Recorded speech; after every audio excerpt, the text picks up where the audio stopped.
Hey there, welcome back.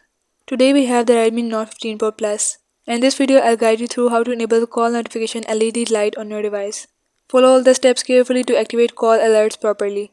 If you find this video helpful, don't forget to like, subscribe, and enable notifications. Now let's begin.